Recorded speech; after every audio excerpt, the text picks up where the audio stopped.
પગાર કેન્દ્ર શાળામાં 31/1/2025ના રોજ નિવૃત્ત સમારોહ યોજાયો। જીતપુર પગાર કેન્દ્ર શાળાના કર્મઠ અને ઉત્સાહી આચાર્ય શ્રી પરમાર બાબુજી દાનાજી તારીખ 31/10/2024ના રોજ વય કારણે નિવૃત્ત થતા તેમનો ભાવદર્શન સમારોહ જીતપુર પગાર કેન્દ્ર શાળામાં 11 કલાકે યોજવામાં આવ્યો। આ સમારોહમાં અધ્યક્ષ તરીકે નકળંગ આશ્રમ સોળસંડાના મહંત પરમ પૂજ્ય સંત શ્રી પરબતરામ મહારાજ, મુખ્ય મહેમાન મહેન્દ્રભાઈ બી મકવાણા, તાલુકા પ્રાથમિક શિક્ષણ અધિકારી સાહેબ શ્રી, તાલુકા પંચાયત બનાસકાંઠા તથા અતિથિ વિશેષ તરીકે માણેકનાથ મંદિર લોટોલના મહંત પરમ પૂજ્ય શ્રી શ્રવણ ભારતીજી મહારાજ હતા। તેમજ સંત શ્રી રમીલાબેન નવાનું પાદર તેમજ પરમાર વાલજીભાઈ પ્રમુખ એસી સંઘદાતા બાબુજી દાનાજી પરમારે તેમના નોકરીના સમયમાં સૌ સાથે હળીમળી તથા ખંતપૂર્વક અને નિષ્ઠાથી ફરજ બજાવી।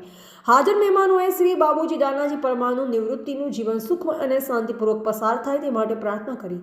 હાજર સૌ સ્નેહીજનો તથા શાળાના સ્ટાફ લોકોએ તેમનું પુષ્પગુચ્છ, શાલ તથા મોમેન્ટો આપી અભિવાદન કર્યું। કાર્યક્રમના અંતે સૌને ભોજન પીરસાયું। વિદ્યાર્થીઓ વિદાય સમયે શાળામાં ભાવુક દ્રશ્ય જોવા મળ્યા તેમજ તેમના પરિવારો હાજર હતા। કુટુંબો, વડીલો તેમજ તેમના પરિવાર, ચતુરજી પરમાર તેમજ કાંધીજી પરમાર, બળવંતજી તેમજ નરેશભાઈ પરમાર, ભાઈઓ વડીલો હાજર રહ્યા અને સગા સંબંધીઓ મોટી સંખ્યામાં હાજર રહ્યા હતા। રિપોર્ટર જયેશ ઠાકોર સાથે શૈલેષ પટેલ, જિલ્લા બ્યુરો ચીફ, સાબરકાંઠા।